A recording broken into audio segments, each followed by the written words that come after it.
A educação intercultural bilíngue, gente, aprendizado, análise e grafia da língua de povos indígenas, ainda é um grande desafio para o trabalho missionário, principalmente na É Amazônia. verdade.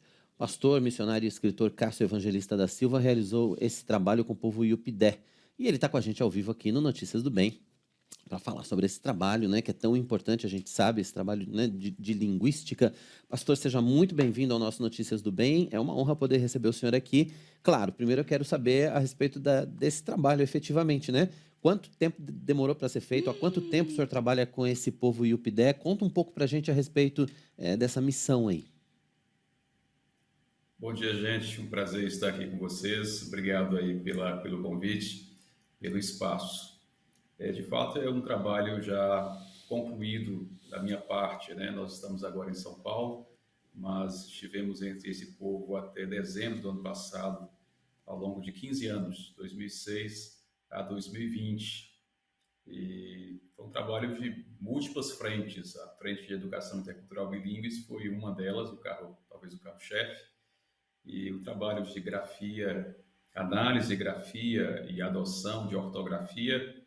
Bem, a ortografia em si foi adotada no primeiro ano, né, ao longo de um ano, 10 meses, 12 meses, mas os testes, o desenvolvimento, a apropriação da ortografia por parte do povo levou aí algo em torno de 3, 4 anos.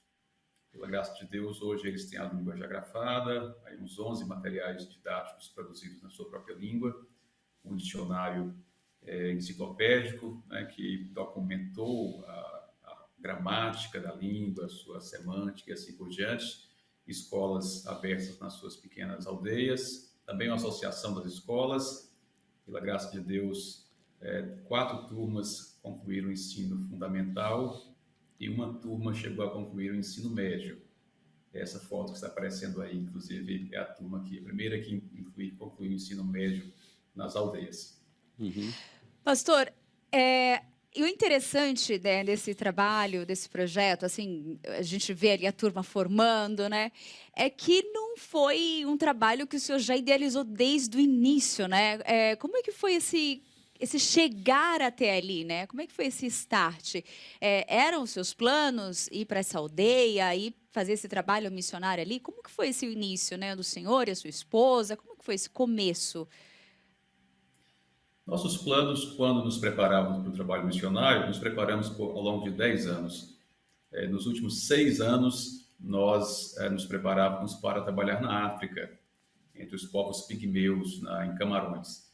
E quando chegando a época de sair, as portas se fecharam, questões políticas, dos países ali onde tinha pigmeus, não foi possível ir para lá. O pastor Ronaldo Lidório, que já conhecíamos há alguns anos, ele estava iniciando o projeto Amanagé na Amazônia, e inicialmente um ministério entre o povo Rúpida e o povo Iurupidé está na mesma região. Então, os Iurupidé já haviam barrado ele ali nos rios e pedido ajuda na área de educação.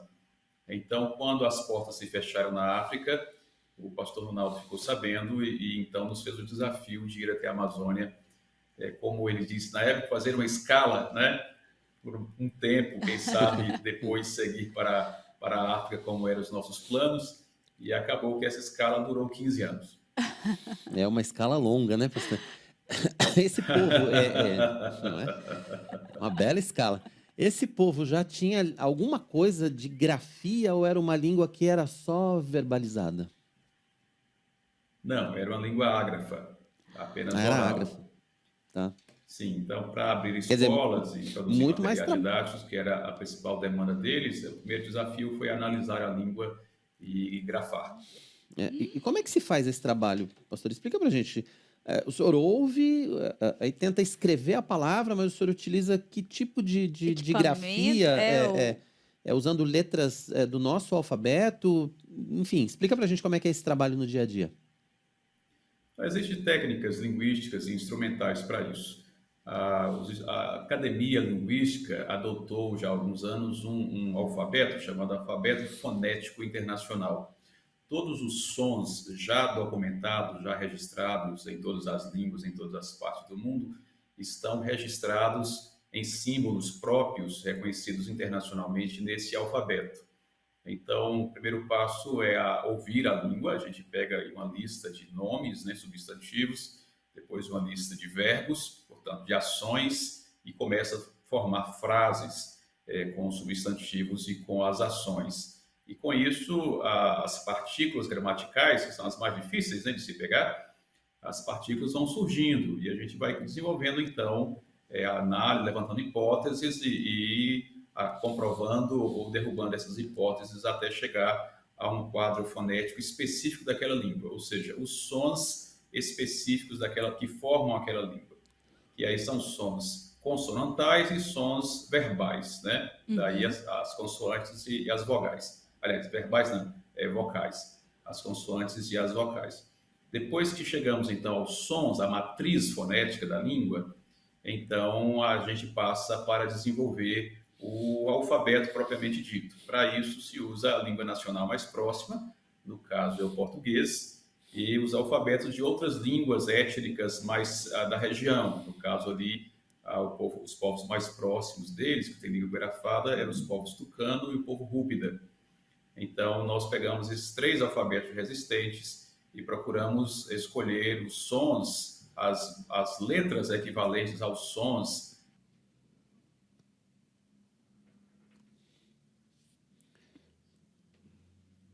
Acho que a gente teve um probleminha de conexão com o pastor Cássio. Vamos aguardar ele retornar a conexão. Assim que tiver ok, a técnica fala com a gente aqui. Mas é um trabalho realmente, o que a gente estava vendo aí, muito longo, né? Porque você tem que identificar para depois você grafar, para depois, enfim, assim, é interessante, nós vamos chegar nessa parte, né? Que eles desenvolveram também um dicionário enciclopédico. Que ele voltou? Que bom, está de volta. Pastor, estamos de volta aí. Não sei até onde vocês me ouviram. Teve uma quedinha de sinal. Ouvimos até a parte que o senhor estava explicando para a gente que foi criado um alfabeto utilizando a língua mais próxima, né, o português, e algumas línguas também próximas, algumas línguas de povos indígenas próximos. Então a gente meio que já entendeu como é que foi o trabalho. A gente estava falando aqui exatamente a respeito do passo seguinte, né, Tainá? Desenvolvimento do material, né, todo dos livros e até mesmo do dicionário eu sabia que eu ia conseguir virar enciclopédico. Agora foi. Agora foi. Na língua, né, e cultura dos Iupidés.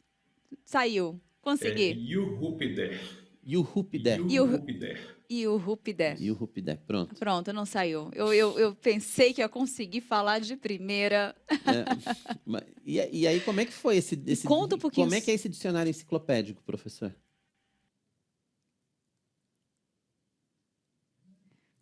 Acho que ele caiu de novo, né?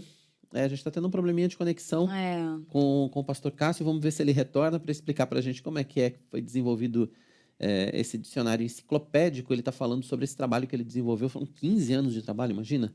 Junto ao povo Yurupidé. Agora aprendemos a falar direitinho. O povo Yurupidé lá na Amazônia. E o pastor que hoje também faz parte dos quadros da PMT, né? Que é a Agência Presbiteriana de Missões Transculturais. Voltou o pastor Cássio? Afirmou agora. Agora parece que vai, hein, pastor? Estamos de volta. Vamos retomar de onde a gente parou. Sim, né? Não, internet tem essas coisas. Vamos retomar de onde a gente parou. Então, eu queria que o senhor explicasse para a gente sobre esse dicionário enciclopédico, né, da língua Yurupidé. Vocês ouviram alguma coisa? Eu falei amplamente. Não sei até Não. onde ouviram. Nada. Caiu no início. Do dicionário, nada. Então, eu dizia, permita-me resumir, então, eu dizia que é um dicionário Yurupidé português, até certo ponto convencional, porém enciclopédico pelas seguintes razões. Primeiro, há uma grande gama de conhecimento etnocultural registrado nesse dicionário. Então, por exemplo, fizemos questão de incluir ali, acho que 180 tipos de pássaros que eles conhecem da floresta por nomes específicos, 180 tipos de peixes, acho que 190 tipos de frutas, árvores, né, frutíferas, uma gama enorme de nomes topográficos de rios, pequenos igarapés, que para a gente são filetes de água no interior da floresta, para eles todos têm nome específico e se orientam espacialmente. A cultura xamânica, étnica, clânica, está toda registrada nesse dicionário. E há uma terceira seção, uma primeira seção de Rupidé português, depois português de Rupidé. Há uma terceira seção que eu chamo de glossário semântico, gramatical, que é mais direcionado aos professores, né, à área de educação, além de introduções com notas etnográficas e uma suma da língua, né, da gramática deles, está toda registrada nesse dicionário. Então, de fato, não é um dicionário convencional, é enciclopédico por ser uma pequena enciclopédia daquele povo, né, da sua cultura e da sua língua. Muito bacana. Muito. Ó, eu tô aqui admirada desse trabalho, eu tô com vontade de tocar depois, Conhecer, né, de de perto conhecer esse de perto. dicionário, né? Eu fiquei com vontade mesmo de ter essa entrevista depois que a Paola Reis, né, fez um curso com vocês e ela chegou encantada. Eu falei assim, não, a gente precisa trazer esse tema aqui para o Notícias do Bem e eu gostaria muito depois de conhecer um pouco mais sobre esse trabalho. E, claro, né, nós estamos nos aproximando assim já, né, no fim da nossa entrevista, mas como que a gente pode finalizar essa conversa hoje aqui, Cássio, assim, desse trabalho evangelístico, desses 15 anos, né, essa oportunidade que você teve com esses povos, como que foi esse despertar ali, né? Como que foi ter esse momento também ali com eles e ver o agir de Deus durante esse período ali? Ok. Deixe-me dizer primeiro que o dicionário está disponível em PDF Uhum. gratuitamente no site da Universidade James Cook da Austrália. Só pesquisar aí a língua dos Yurupidé, James Cook University, e você vai poder baixar o arquivo em PDF gratuitamente. Exemplares eu tenho poucos aqui, foram feitos e distribuídos para o próprio povo, então restam poucos exemplares, em algum momento eu posso te mostrar. Uhum. Eu gosto de dizer assim, pensando no todo, um grande privilégio que Deus deu a mim e a minha esposa de estar entre esse povo por 15 anos e ver a sua obra sendo realizada diante dos nossos olhos. Deus tem os seus eleitos, escolhidos em todos os povos da terra, e tem os seus eleitos também entre os de Rupidé. Poderia usar qualquer pessoa na sua graça e bondade, mas ele nos deu o privilégio de estar ali e vê-lo resgatando pessoas das trevas para a luz. Esse trabalho de educação foi apenas uma pequena parcela do todo, né? De fato, o todo era um projeto de evangelização e plantio de igrejas que desenvolvemos e junto, debaixo desse guarda-chuva da plantação da igreja, nós desenvolvemos aí paralelamente esse trabalho de educação. De fato, o que vimos fazer grande diferença naquela sociedade não foram as escolas abertas, nem a língua grafada, nem os materiais didáticos produzidos. A grande diferença foi ver pessoas conhecendo a Cristo, sendo transformadas pelo Espírito Santo, famílias perdidas sendo fortalecidas, né? Pessoas marginalizadas sendo valorizadas, dignificadas pelo Evangelho. E, inclusive, nós lidamos com várias aldeias, aquelas onde o Evangelho chegou e pessoas se entregaram a Cristo, igrejas nasceram, a educação ganhou uma proporção maior, naquelas onde o Evangelho não se enraizou, a educação ainda está patinando, né? Há muito a ser feito, nós estamos orando para Deus levantar novos missionários para dar continuidade a esse trabalho junto a esse povo e junto a outros povos daquela região. Eles estão na região onde tem 15 povos, em 116 aldeias. Essa é a única igreja que nasceu até hoje ali, uma vasta região não alcançada pelo Evangelho, um grande desafio.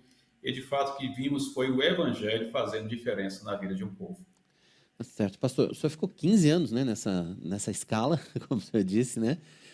Mas hoje o senhor está na APMT, a Agência Presbiteriana de Missões Transculturais, né? Quais são os planos daqui para frente? Vocês devem continuar esse trabalho com povos indígenas, esse sonho, né, de trabalhar junto ao povo pigmeu na África continua? Quais são os planos daqui para frente, pastor? Não, o povo pigmeu, Deus tem outros para eles, certamente. Nós viemos a convite da APMT para criar, organizar e coordenar uma nova área da nossa agência, que é a coordenação de projetos. É um departamento, digamos, de supervisão global, né? A agência cresceu pela bondade do Senhor, aí com mais de 260 missionários em 42 países, executando algo em torno de 156 projetos, e havia demanda de uma supervisão, uma gestão ministerial. Uhum. Então, nós estamos iniciando esse trabalho de gestão ministerial na PMT, aí envolvendo desde a orientação dos candidatos, hoje tem cerca de 150 candidatos em preparação, a supervisão propriamente dita dos ministérios que já estão sendo desenvolvidos, naturalmente não sozinhos, estamos formando uma equipe para isso, e aí atuando também na área de consultoria ou assessoria linguística, né, aprendizado de língua, antropológica, análise cultural e missiológica, que especialmente plantio e revitalização de igrejas, bem como auxiliando aí a diretoria, a assembleia na reflexão estratégica global. Então, resumindo, essa é a nossa área de atuação daqui para frente. Esperamos em Deus que venha a ser de utilidade para a agência e para o reino do Senhor.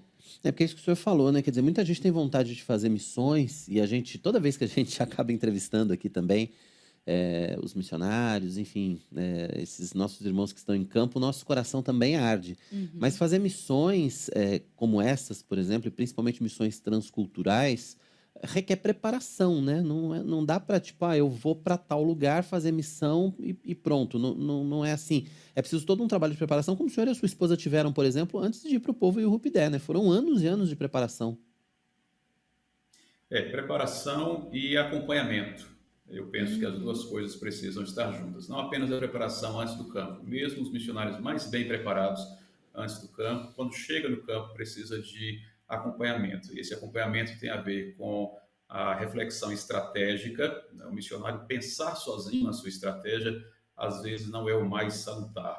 É preciso ter uma supervisão de gestão, de acompanhamento do ministério propriamente dito, gestão ministerial e acompanhamento pastoral. Essas três áreas, elas são de fundamental importância. Nós tivemos a alegria e o privilégio de ter essas três áreas ali na Amazônia. Nós servimos junto à UEC Internacional, nós somos missionários também da UEC, Missão UEC, em cooperação com a Agência Presbiteriana de Missões Transculturais, e ali tem uma equipe, né, de hoje 48 missionários em 25 ministérios.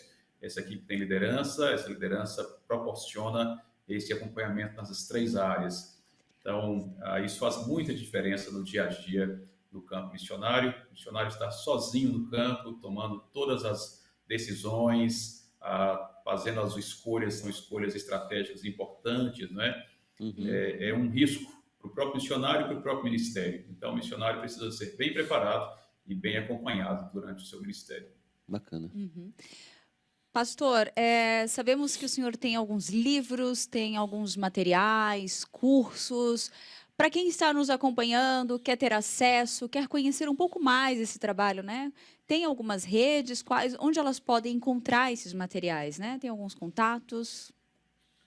Eu sou o homem das cavernas, que esteve 15 anos no meio da floresta, sem internet, sem energia elétrica, sem nada, né? Então, eu ainda não me adaptei a esse universo, eu preciso me adaptar aqui nesse novo desafio missionário. Os livros que eu tenho um disponível pela Vida Nova, na área de fenomenologia da religião, área que eu leciono há alguns anos, e outros recentes aí, na área de teologia reformada, teologia da aliança e eclesiologia missionária, aplicada ao trabalho transcultural. Esses livros estão disponíveis pela Z3, editora Z3. E o restante, aí, assim, contato com a gente, né? Pelo e-mail, por WhatsApp, aí a gente comunica bem. Tá certo. Pastor, obrigado pela sua participação com a gente aqui no Notícias do Bem. Foi um prazer grande recebê-lo nessa segunda-feira. Começamos bem, né? Com essa conversa a respeito desse trabalho tão importante. Conte com a gente sempre aqui para divulgar os trabalhos, né? E esse novo desafio aí na APMT também. A gente está sempre à disposição aqui na IPP-TV. Tá certo. Eu que agradeço aí pela entrevista, pelo espaço. Deus abençoe vocês nesse lindo trabalho. Eu esqueci de mencionar que ao longo desses anos nós somos indiretamente muito abençoados pela Igreja Presbiteriana de Pinheiros, porque ela é parceira do Projeto Amanagé e além de estar nesse trabalho com os Iurrupidé, nos últimos 9 anos eu fui o diretor também do Amanagé, né, do Projeto Amanagé. Então fomos abençoados aí ao longo dos anos pela Igreja Presbiteriana de Pinheiros, uma parceria muito fiel e generosa, acompanhando ali os missionários, dando sustentabilidade a várias frentes ministeriais. Deus abençoe a vocês, Amém. a TV e a igreja. Forte abraço. Amém. Amém. Muito obrigado, pastor. Obrigada. Pastor Cássio Evangelista da Silva, participando com a gente aqui no nosso Notícias do Bem dessa segunda-feira.